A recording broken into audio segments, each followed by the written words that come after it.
రతన్ టాటా గారికి భారతరత్న ఇవ్వాలని చెప్పి చిన్న క్యాంపెయినింగ్ నిర్వహిస్తున్నాము. రతన్ టాటా భారతరత్నగా అర్హుడే అంటారా? చాలా అర్హుడు అండి, చాలా అర్హుడు. ఎందుకంటే తను సమాజ సేవ బాగా చేశాడు. ఈ రోజు మనము ఫ్లైట్లలో ఎయిర్ ఇండియా తిరుగుతున్నామంటే అది రతన్ టాటా పుణ్యమే. ఇవ్వాలి ఆయన 100% ఇవ్వాలి.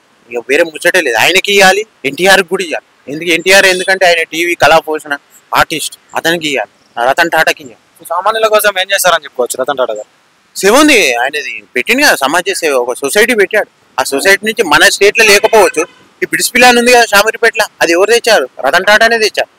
చాలా రతన్ టాటా తెచ్చారు. అతనికి ఇవ్వాల్సింది.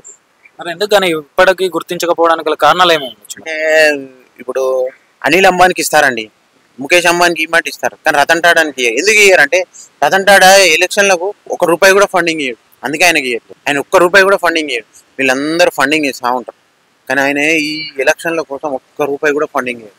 నిదానం ఏదైనా సమాజ సేవ చేస్తావా, ఏదైనా ఎడ్యుకేషన్ సేవ చేస్తావా, వాటికి ఇస్తాం. అందుకే ఆయనకి ఇస్తారు. సో రతన్ టాటా గారికి భారతరత్న ఇవ్వాలని చెప్పి మీరు 100%. ఎన్టీఆర్ కూడా ఇవ్వాలి, ఎన్టీఆర్ గారికి కూడా ఇవ్వాలి, 100% ఇవ్వాలి. వీళ్ళిద్దరికి ఇవ్వాలి.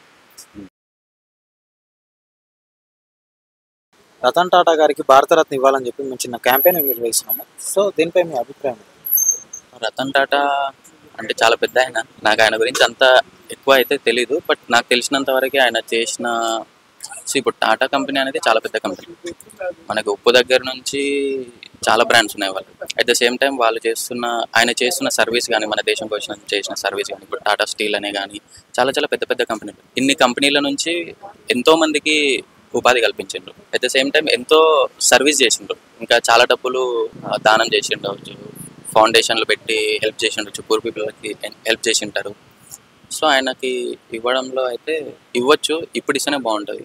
ఆల్రెడీ ఆయన చాలా పెద్ద ఆయన ముసలిగా అయిపోయాడు.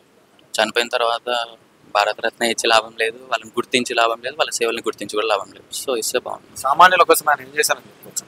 పాస్ట్లో నాకు అంత ఐడియా లేదు, రీసెంట్గా అయితే బిఎస్ఎన్ఎల్కి సపోర్ట్ చేయడం కానీ 4G సిగ్నల్ కోసం. సో ఇది వాళ్ళు సొంతంగా తీసుకున్న ఒక స్టెప్. సో ఇది అందరికీ ఉపయోగపడేది. అతనికైతే భారతరత్న ఇవ్వాలని చెప్పేసి అయితే మీరు అంటున్నారు.